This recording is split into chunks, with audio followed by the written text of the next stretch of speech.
یقیناً supreme court کے فیصلے سے مایوسی ہوئی ہوگی، لیکن کس کو؟ یہ بھی بتانے کی ضرورت ہے کس کو؟ ظاہر ہے حکومت کو، جو پچھلے کچھ عرصے سے مسلسل ایک ہی کوشش کر رہی ہے کہ بیل مجھے مار۔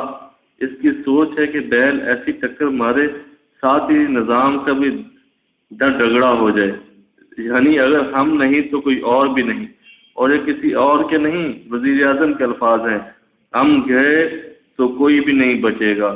ظاہر ہے وہ اپنی خواہش بتا رہے ہیں اور خواہش بتا رہے تھے، اور ابھی 2 روز پہلے انہوں نے آرمی کو غیر قانونی حرکات کرنے کا ملزم قرار دیا، تو اس کا مقصد بھی الزام لگانا نہیں تھا، بیل سے درخواست کرنا تھی کہ مجھے مار۔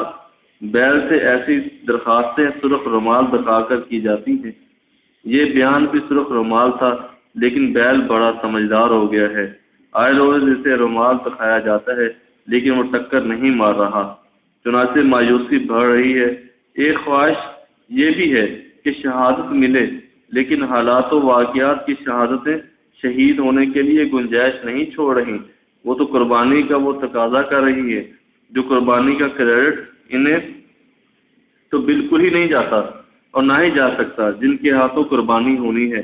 یہ کریڈٹ تو قربان ہونے والوں کو جائے گا جو خود کو قربان گاہ میں لے آئے ہیں اور اسے شہادت گاہ سمجھ رہے ہیں۔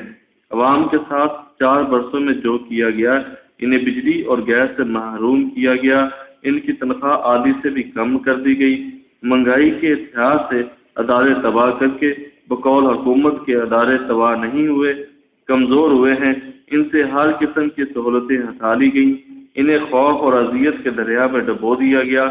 اس سب کے بعد بھی شہادت کی تمنا بڑی ہی اونچی تمنا ہے۔